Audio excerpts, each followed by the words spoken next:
What's good, YouTube? Jay Lee here, Northwest Podcast. I wanted to maybe just make a little vlog here about the Amber Depp. Yeah, there you go. The Johnny Depp and Amber Heard trial. Just a very shocking kind of thing. Kind of just confirms what we already all should know about celebrities, which is that, you know, their private lives can be, just very normal, like a lot of normal people's lives, or they can be very toxic, like a lot of toxic people's lives. The misconception that, these celebrities live this amazing life, and it's, that's what they want you to think. That's what they try to put out there, as if that's what it really is. I think that having that type of money, power, and influence could be potentially very, interesting, open up avenues for your life, bring you into many wonderful experiences potentially. But at the end of the day, I think back to the Bible. I think back to Ecclesiastes, Lamentations, Solomon, who had everything. He had 600 concubines or 650 wives, something like that. Insane he had a harem of women. He also had basically everything these major top celebrities have today, which is, gardens and houses and fields and everything. And he explains it all. And I think it's Ecclesiastes. Ecclesiastes and Lamentations are very interesting books because they show the other side, what the devil has us doing and what the world has us doing is chasing this carrot in front of our face. Oh, achieve this, then you'll be happy, get rich, then you'll be happy, get this, get that. And we're constantly seeking after these things, as opposed to just enjoying our, the moments that we have in our lives. And I've done so much of this in my life, seeking out pleasures and enjoyments and, aspirations, accomplishments. And for what? Really it's for myself, right?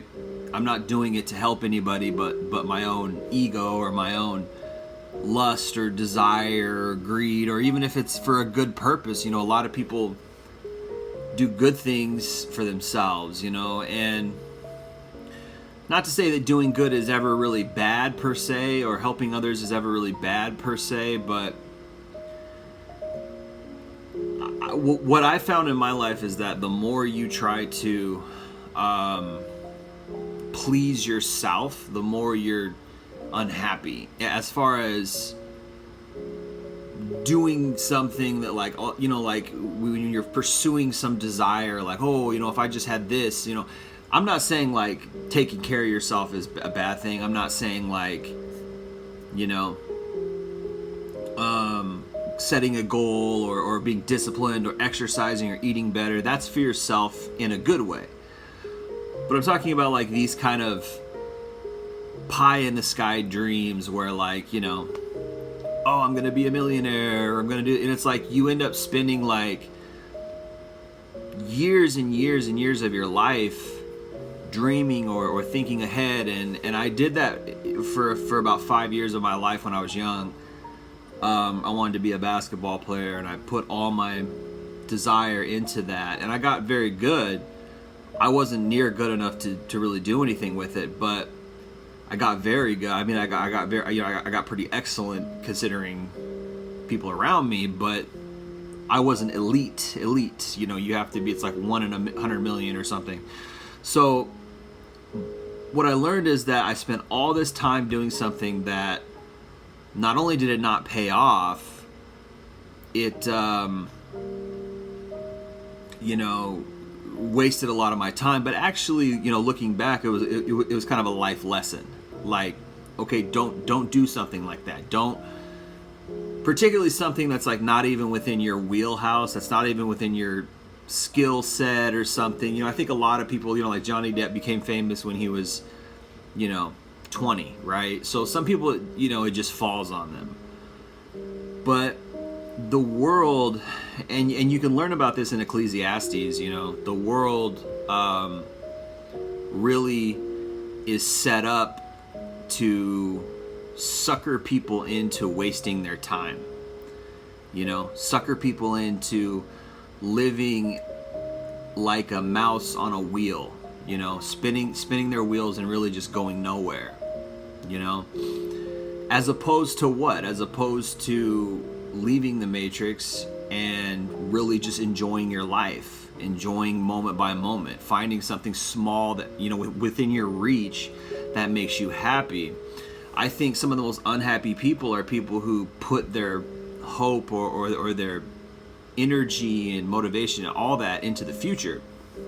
Not to say that we shouldn't plan, not to say that we shouldn't have discipline, not to say that we shouldn't have goals for the future, but I think that things such as Hollywood or sports or music and entertainment, these type of things are a huge, distraction is not even the right word. They're a huge idol. It's basically idolatry, and people worship these things, So the lesson to be learned there is that, live your life, be happy in the moment, find something within reach that is attainable and makes you happy. And the whole thing about, with Johnny Depp and Amber Heard is that it shows you the reality of what's behind these things. And we see too with a lot of the Will Smith thing, and then all these sports players, Tiger Woods or whoever, they're constantly getting divorced, they're constantly getting cheated on, they're constantly, they're cheating, they're living these double lives. And so we see this exposure with Johnny Depp, and it teaches you that it's really not, being famous like I said earlier, it can be this amazing thing. It can open up a lot of doors. It can make, you have these great experiences and meet, wonderful people, etc. You do these wonderful things. Fame and status and money and wealth will usher you into those things, true. But on the other hand, it can be very empty, it can be very toxic, it can be very damaging, it can be very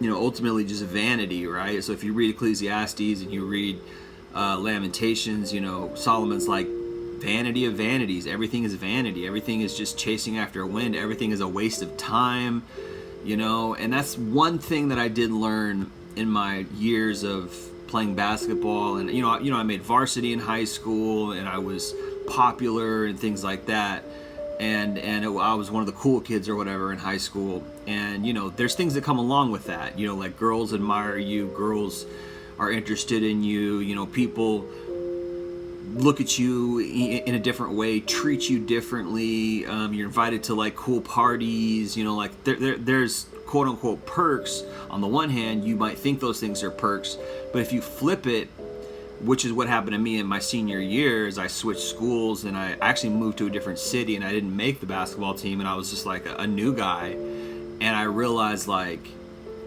everything that I had before was just phony. Like, I didn't even have a good personality. Like, I didn't even build up a good character. I wasn't like, it wasn't because people didn't like me because I was intriguing or funny or had this charisma or magnetism about me. None of that. It was simply because of my status. It was simply because I was a part of this status scenario where I was on the basketball team. And because I was on the basketball team, I had status, and it was like weird. And I didn't realize until afterwards that all these things that I just took for granted, like people praising me and people thinking I was so cool, etc., that just went away. when I switched schools, and I didn't have that thing. I wasn't on the team, so I didn't have that thing that made people admire me anymore. So it was like the rug got pulled out from under me, and I realized, like, oh, this is just vain. There's nothing here. This is just, it's just a chasing after wind. Like, the smallest wind change. I went to a different school. Well, I mean, obviously that's not a small wind change, but, if the thing changed, my status went away, no one cared about me anymore. And I was like, oh, I'm just this loser guy now.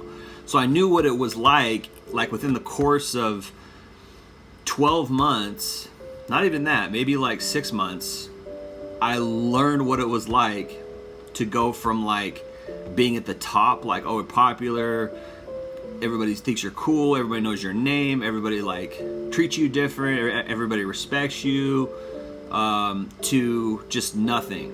Like, nobody even knows your name, nobody knows who you are, people don't look at you twice, and you're just like, oh wow, that's insane. And so what it taught me, this harsh red pill, it taught me a harsh life lesson that,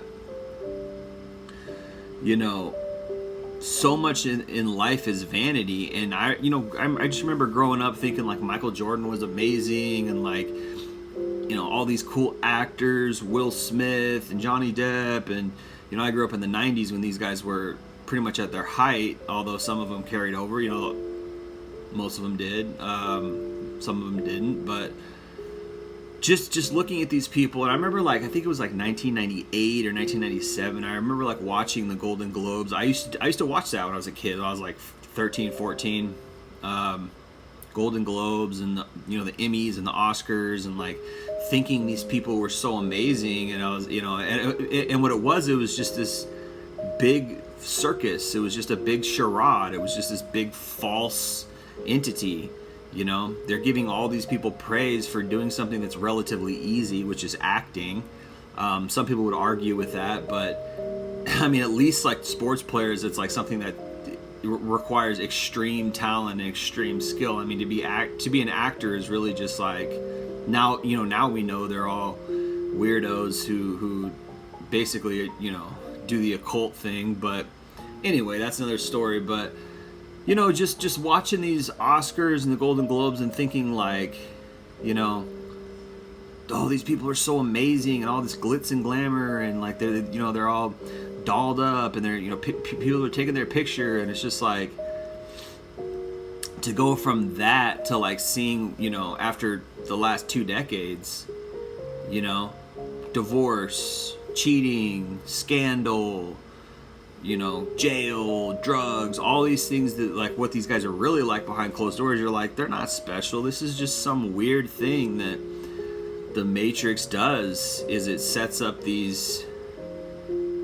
false idols, really, these false gods.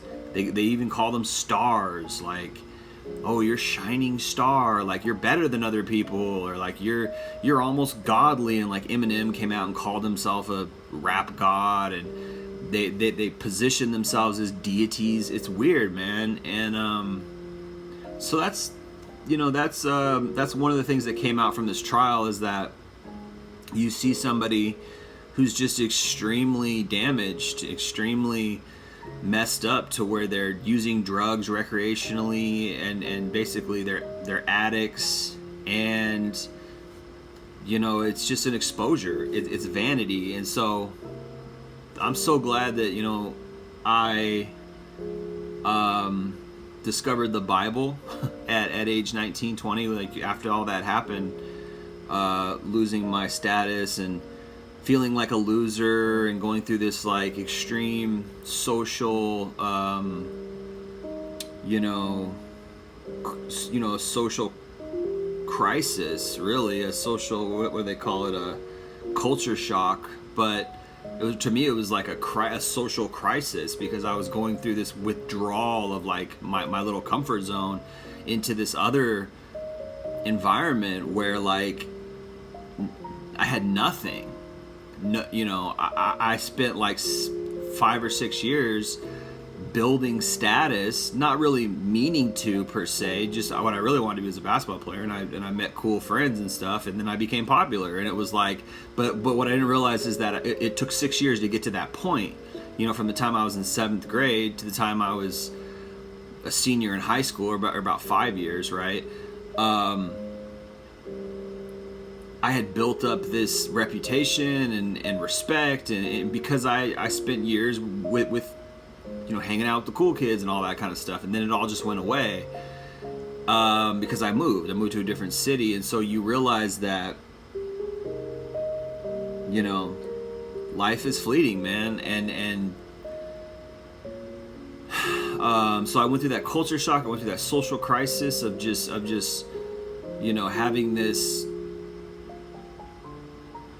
position taken away from me, and it was a great thing. I would not go back and change it, because it caused me to grow. It caused me to really find who I really was. Before that, I was a kind of an empty person. I didn't know who I was. I felt like a chameleon because I was just always trying to fit in. I didn't have my personality set, things like that. But the best thing that happened out of all that, yes, I found myself, but I also found the Bible, and I found God. And without that, I would have no rudder. Without that, I would have no essence. Without that, I would have no meaning of life. Finding God for me was finding the meaning of my life. It was my real purpose, and it's the purpose. I think you could find purpose in like sports or music or this or that, but really those are just things that are like counterfeit purposes. Really, the one real purpose is God. The one real purpose is the Bible. When you really read it and understand that it's not just like this weird book of laws, and it's a beautiful love letter from God to man, and it unravels God's purpose. And I love the Bible so much, and I love God, and I love Jesus, and I love his purpose, honestly. And that just revolutionized my life. It totally changed me. And yeah, along the way, I had some bumps in the roads afterwards, because I wanted a wife and I wanted all these other things, and I got caught up in like dating, and I got caught up in trying to go a different way away from God, and it taught me a lot. It taught me a lot about female nature. It taught me a lot about what these women are really like, these toxic women. And it's unfortunate, because all they have is feminism. All they have is their weird freaky friends to guide them. They obviously don't care about their parents, and I think the reason why that is because feminism taught women not to care about men, and their mothers don't care about their fathers, or it's just something within their nature. I've never really reconciled it or understood it. It seems like once every 10,000 women you'll meet a good one with respect and quality, character, and things like that. It's rare, but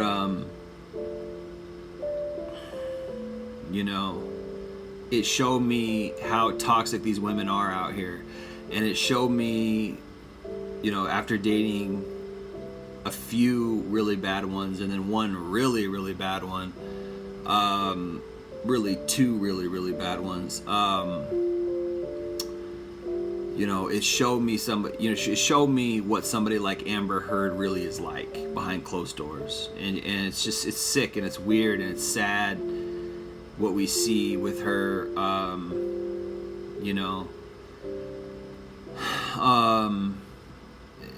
Johnny Depp is somebody who is probably, an addict, a drug addict, and he's somebody who, drug addicts are often very, very deeply damaged people, very broken on the inside. And when I heard his testimony about when he was a child and how his mother would abuse him, you know why he's so twisted and sick and an addict. Do I think that he hit her or beat her up? I don't know, maybe, but I don't think I think they were both abusing each other. If there was physical abuse on both sides, but I think ultimately she used him. I think that she knew that he was going to be a payoff for her, and I think she's sick and twisted. I think that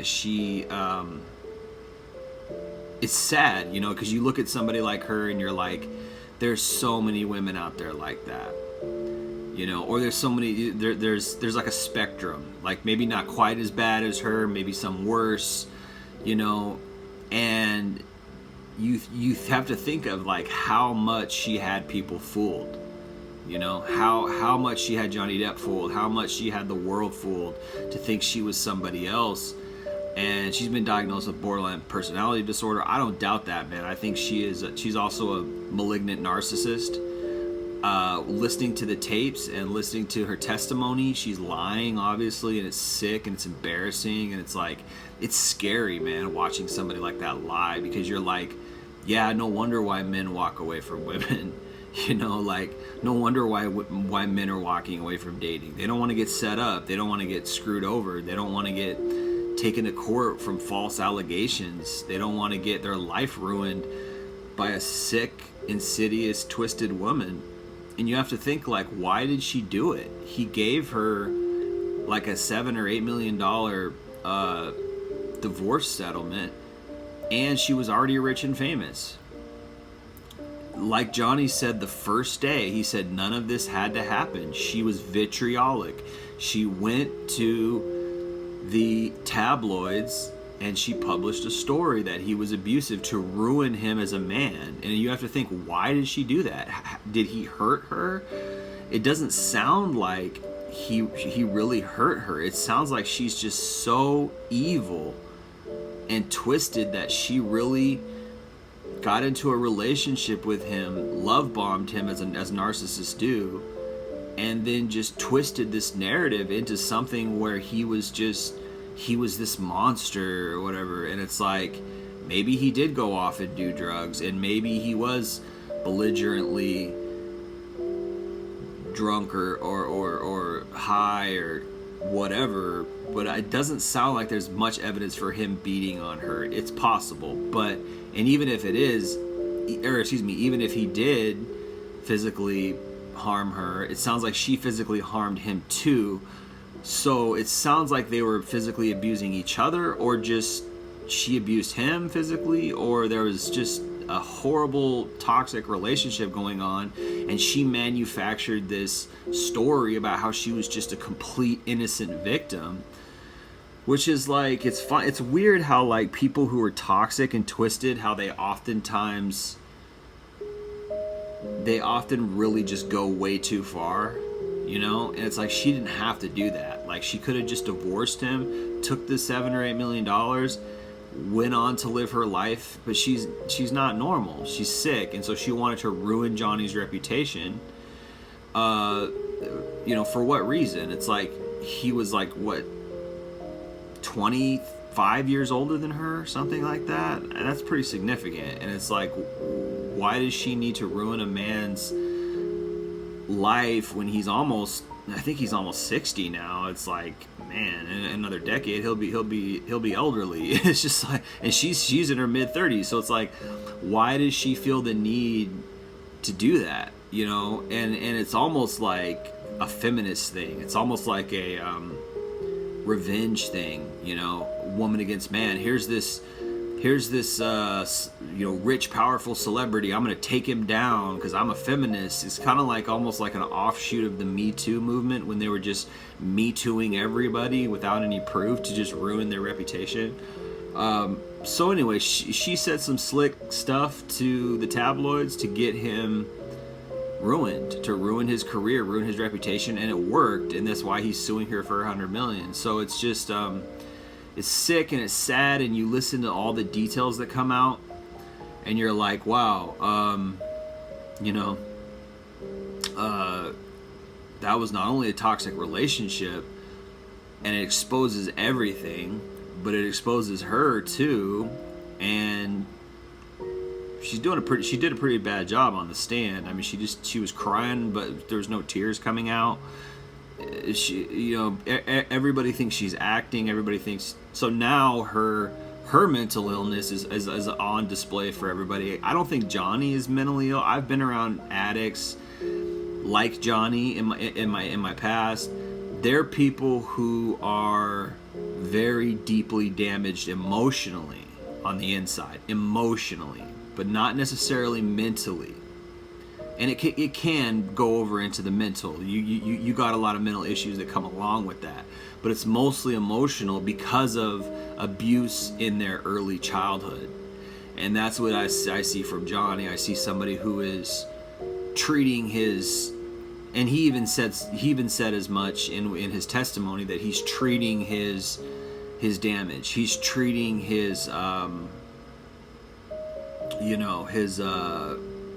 his wounds from his toxic childhood, from his abusive mother. And that is apparent. And maybe a lot, he just likes to get high. He played Hunter Thompson in Fear and Loathing in Las Vegas, which I used to like when I was younger. And it's a great role. He did a great job. It's a good movie. I mean, it's a classic movie. But it's Hunter Thompson was a very, very, very degenerate human being, and for some reason Hunter was idolized by many people because I guess there was something American about him being free and doing drugs, etc., etc.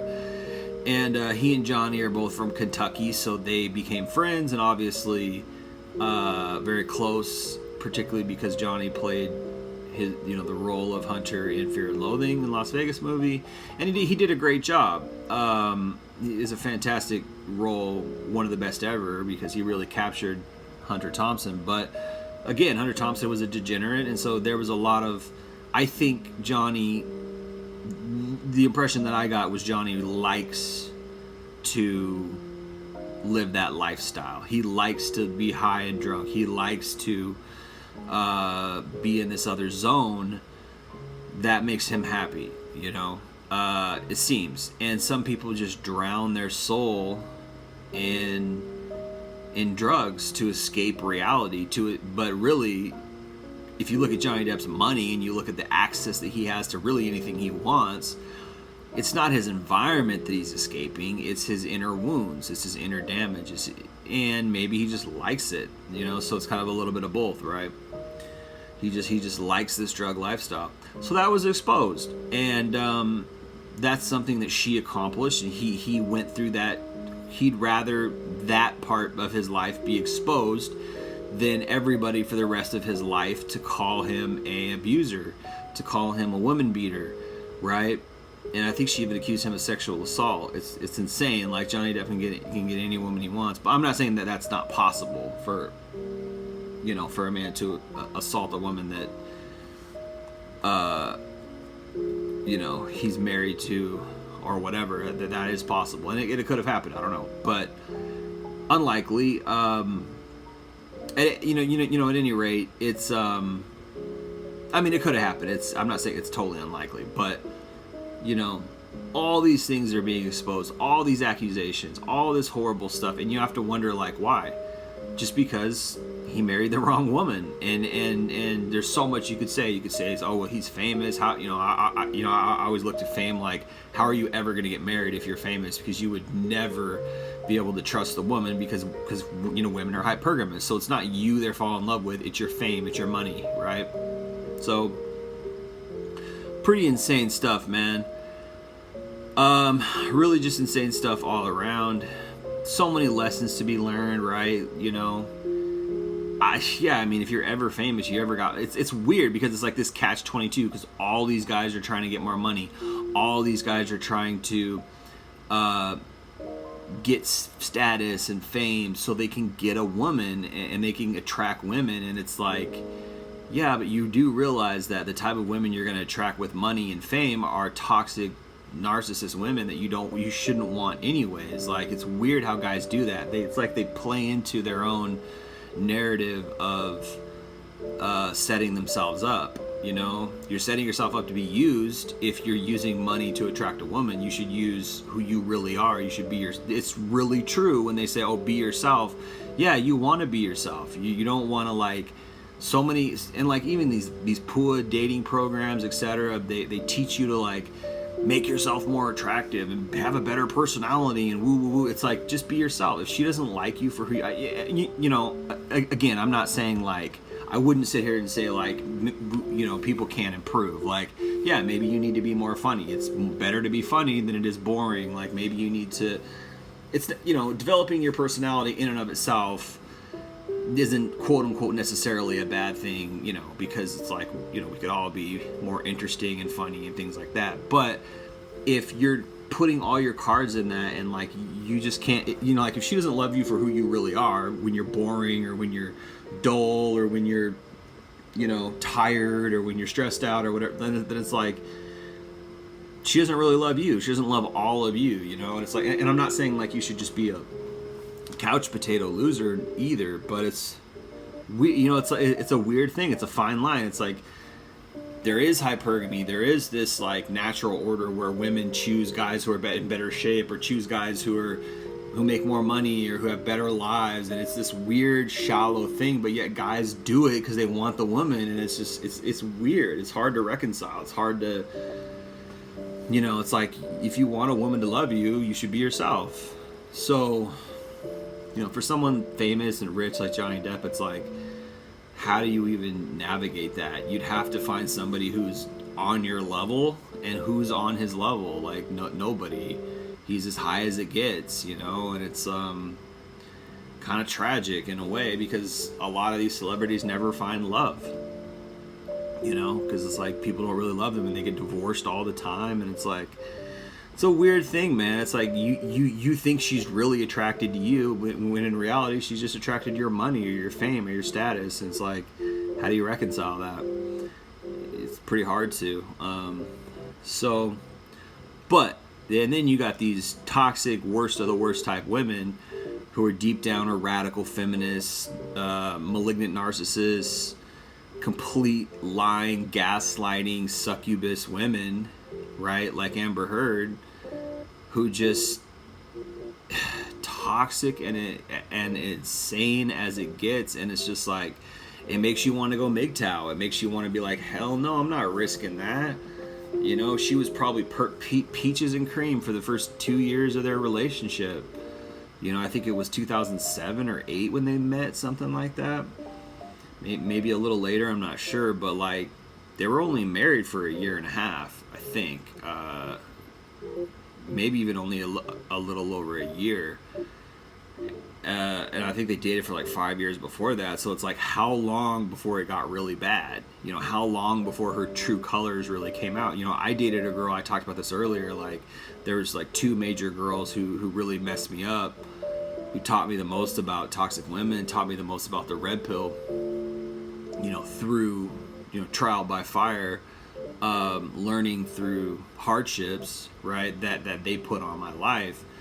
One of them I dated for, you know, one of them was kind of toxic right away. The other one was a slow toxic. Like, it took me like 3 years to see who she really was. Her true colors really came out after about 3 years. She just hit it really well. So it makes you wonder, like, how long did Amber Heard put up a phony? How long did she you know, gaslight him before who she really was came out? And that's a scary thing, man. You know, you could be dating a girl for like 2 years, and like, or you're like I was for like 3 years, and then all of a sudden she just switches it up on you, and you're like, whoa, who's this person? I never met this person before. And particularly, you know, when you're in Johnny Depp's case, when you're just on all kinds of drugs, like, you can't see it coming. You know, like, you might even think it's your fault, or you might even think like it's the drugs or something. But and you know, I'm not saying he didn't add fuel to the fire with his toxic problems and things like that, but it's a crazy thing, man. It really is. It's a crazy thing to, you know, someone illustrated it like walking through a minefield. You know, every step you take, like, oh yeah, that's a good step, that's a good step. You never know when it's going to blow up. You never know what's going to happen, right? You never know when you're gonna get a bad apple. It's crazy. So it's like, it's no wonder men are walking away from dating. It's too risky. And then we have this absolute public display, this absolute circus of a trial where everything is being exposed. And honestly, I applaud Johnny Depp for this, and I hope he gets counseling, I hope he gets treatment, you know, but he put his life on the line. He put all his dirty laundry out for everybody to see because she ruined his life. And she did not, I doubt Amber Heard expected this. I doubt she expected him to go to court in this public.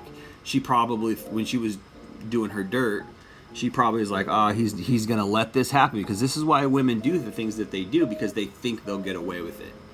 Right? They think, who's going to check me? I'm a woman. Who's going to dare challenge me? You know, I'm a woman. Women are always victims. They're just going to believe me. This is where you get this believe all women, right? Bullshit, right? So, there you go, man. You know, this really toxic scenario where a woman tried to ruin a man's life, and he was one of the most high profile men of all time. Really, and he's just an actor, right? He's not even a president or whatever. You know, I don't even know what the hell happens there with that. But obviously Bill Clinton, right? Bill Clinton got taken down by a woman. And she didn't even really try to take him down, right? A woman can just absolutely ruin everything about your life, man. And this is why guys are walking away. And this is just a huge example, huge red flag, huge illustration of the reason why. You know, women are mad. Where's all the men? Why don't men respect us anymore? Why are men avoiding us? Why won't men date me? Why can I never find anybody to settle down with? Like, this is why. You're psycho. You're crazy. Nobody's raising you to be good to men. Nobody is teaching you how to be a quality woman. Nobody's teaching you how to be a wife or a quality mother. Nobody's raising you with morals. You were raised by the streets. We don't want that. And they think the irony or the audacity, really is a better word, the audacity of these women, they think that sex will get them everything they want in life, including fulfillment and love and marriage and kids. And it's like, no. Character matters. The truth matters. Being a good person matters. Having a good heart matters. Treating others good matters. Having a good character matters. These things matter, man, and they matter to men. And they should. They should matter to every human. This is why women walk around with this, I was talking about it, my old podcast, this undeserved smirk. Like, they're just, because guys want to have sex with them, so they walk around with all this confidence, but that's all they have, is some tits and an ass. That's all they have. They don't have anything else to offer, and then they wonder why guys don't date them. They wonder why they can't ever have successful relationships. They wonder why men don't want to marry them anymore. I think Aries Spears said the best. He's like, men aren't afraid of commitment. Men are not afraid of commitment. Men are afraid of divorce. Men are afraid of getting half their stuff taken. Men are afraid of false allegations, right? As we should be. You should be afraid of something that could seriously damage and mess up your life, right? And we have this public example with these A-list celebrities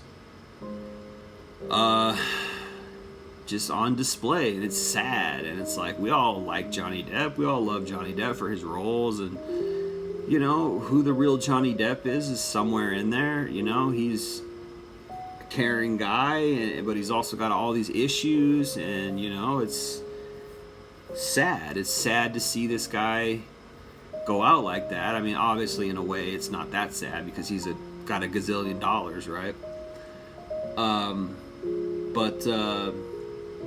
Yeah, man, it's definitely an eye-opener, man. It's definitely shocking to see this high profile of a thing happen. And obviously, we see what's going on with Will Smith. That's another extremely high profile thing. And I think also, to an extent, God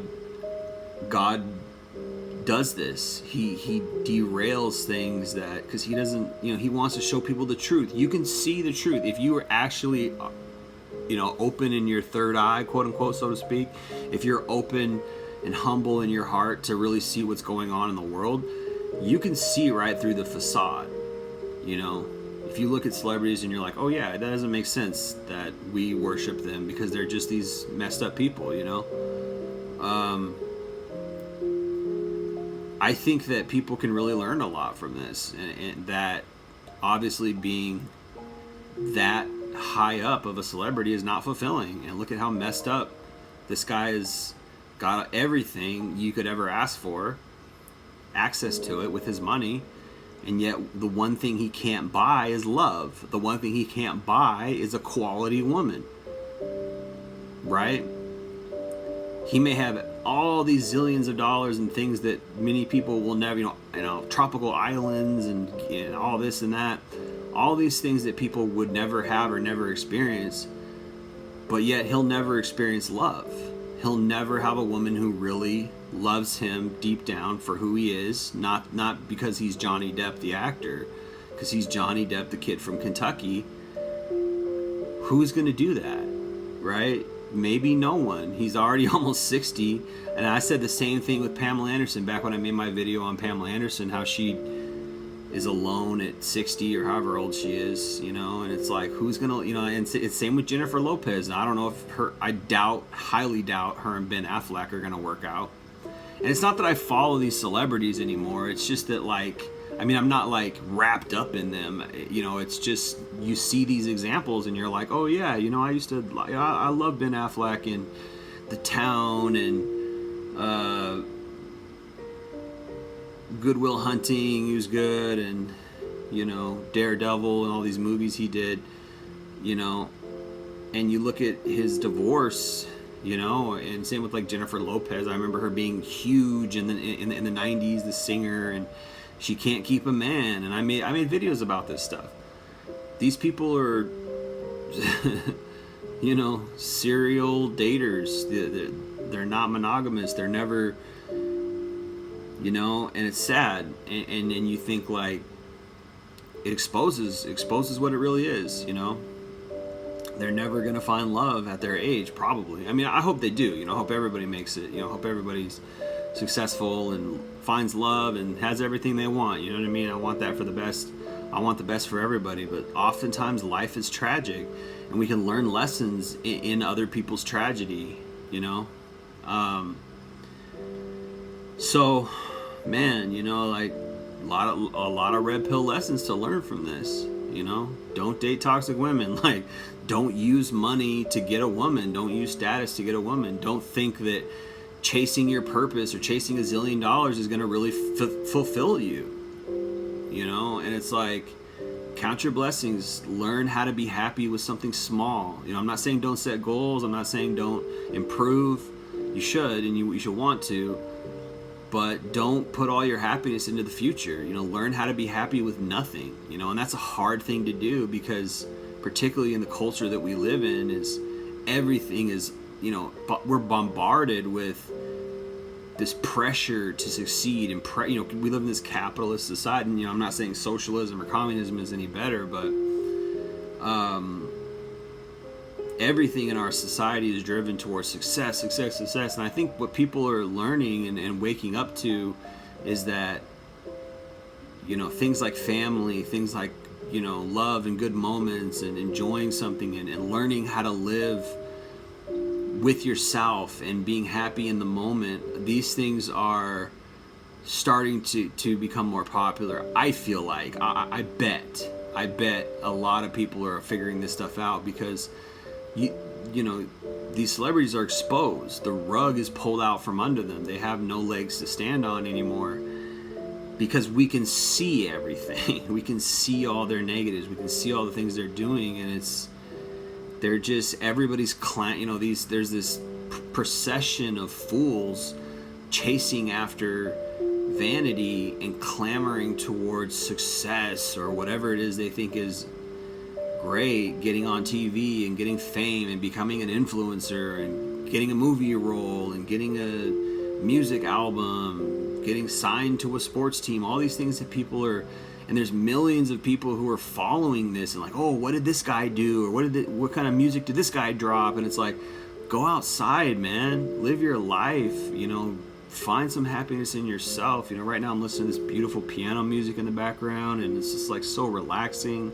I'm not listening to some guy rapping about all the hoes he's got and doing drugs or all the crap I used to put in my head and put in my soul. I'm just relaxing. I got this nice music on. I got like some essential oils going. I got like these nice calming lamps going on in my my living room, and I'm just chilling, man. It's night out, and I don't gotta, I trust in God, but I don't gotta care in the world, man. Like, I'm not saying I don't gotta care in the world. I got cares, but I'm relaxing. You know what I mean? My point is that we have cares. We got, I wish I had $1 million, because then I just chill in a mansion and I just relax and I have no stresses, right? But I got God, so I got $1 million. I'm resting in God's grace. I'm resting in His in the bosom of His grace for me. So I trust in God, and like that's worth a lot more than trusting in riches. I trust in God. It's worth a lot more than trusting in fame or my status or this, that, and the third, and because that stuff can be taken away from you. It's like, so I don't know, man. It's a crazy world we live in. At the end of the day, this is sad to see for Johnny, but it's interesting for us because we can learn some lessons. And I guess my ultimate thing would be to just say, whatever happens in the future happens. I'm gonna change the way I think today and live a nice life today. I'm gonna enjoy what I have today. I'm gonna go outside, maybe go enjoy some flowers, go enjoy nature, read a nice book. I'm not gonna just sit here and like follow this. Oh, I need to be more masculine. I need to work on my masculine frame. I need to improve and do this and like be all, put all my thoughts in the future. You know what I mean?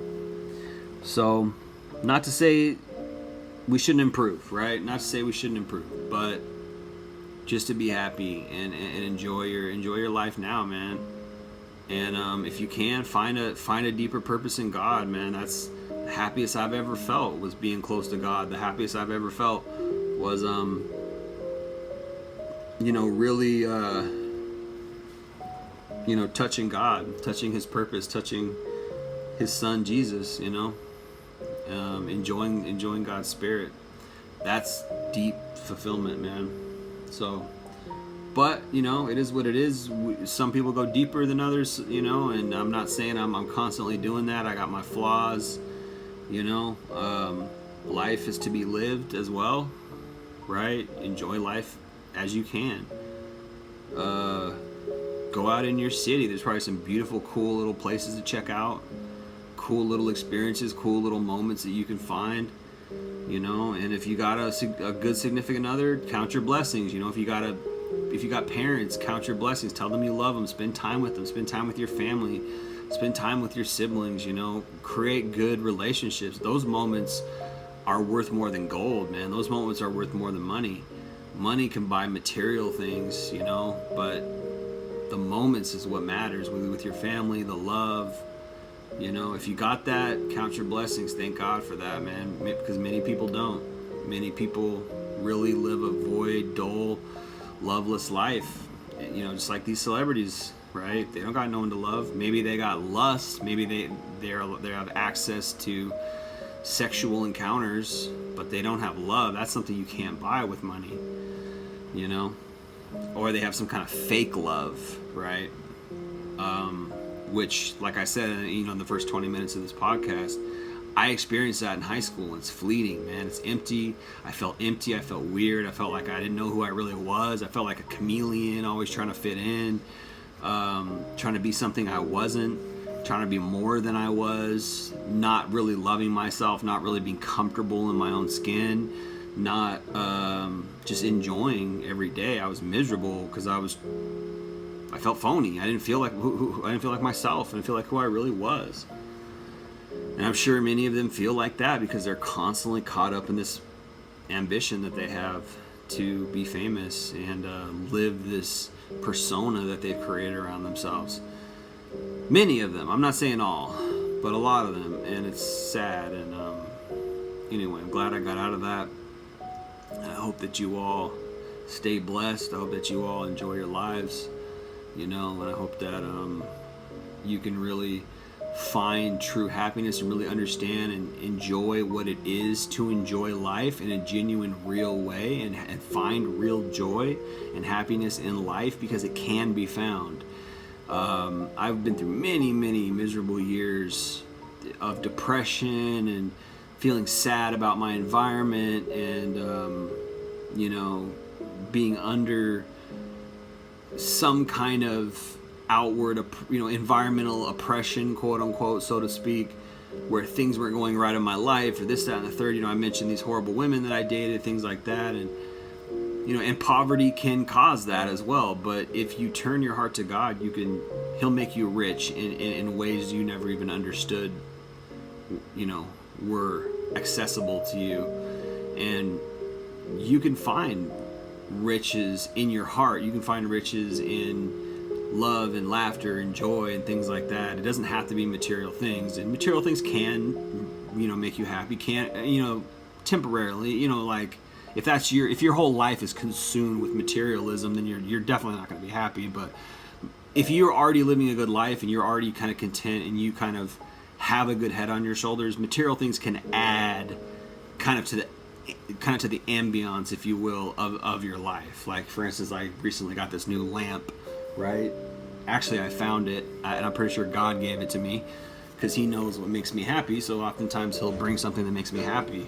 And I went out to dump the garbage, and I found this lamp. And I often do that. I actually got a bunch of furniture in my living room that I actually just found because people threw it away, and it's actually really nice. I got this sweet leather chair that I'm sitting on that this woman was tossing out, and I caught her when she was tossing it out. I saw her, and she was trying to drag it in. I was like, "Hey, are you trying to get rid of that chair?" And she said, "Yeah." And so I drug it into my apartment, and this beautiful, I think it's beautiful. It still feels good. It feels nice and cushiony on my bum, and it's this beautiful leather chair, and I put like mink oil on it to preserve the leather and stuff, and it's like probably originally like a $400 chair, $400 or $500 chair, and she was just throwing it away, and I got it. And so it's like God does stuff like that. I got a whole bunch of furniture in my my living room.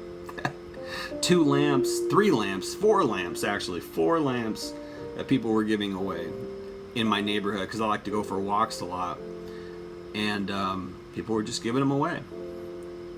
People literally put these cool looking lamps out on their lawn because people come by and take it up, grab it up, and I just grabbed a bunch of stuff, and it's beautiful, and I'm like, wow, God really loves me, something simple that really I got for free, and it's like, wow, it's like there's so much that's really just free if you go outside and you try, and I don't want to say try, but you look for the blessings. You go outside and you look for the cool moments. Oh, look at this beautiful tree. Oh, look at this nice cute squirrel. Or oh, look at this beautiful lake that I live next to. Or look at this. And it's just like, you got to thank God too, because that's a blessing, and it's a blessing to humble yourself and really talk to God, and He can make us happy, and there's a great prayer that a guy said to me about 20 years ago. He said, ask God to make you happy. Pray, God, make me happy. Please make me happy. And He will, and He knows how to do it. It's like He cares about us. We're His children, He wants to make us happy, and it's like He knows how to give us good gifts that'll make our soul happy, but instead we want to like go be famous, or we want to do these things that are like probably just not meant for us, or they're so far out of our reach that we have to like distort ourselves into something that we're not, so that we can reach this goal, because we think once we reach that we'll be happy. And it's like, maybe, but I don't know. A lot of these people, they don't seem very happy. It's, if you have to take drugs to feel any kind of good good feelings, you're probably not very happy. But anyway, guys, I think you get my point. I appreciate you guys listening. I'm going to leave it there. It's been Jay Lee with Northwest Podcast. Thanks for listening. Peace.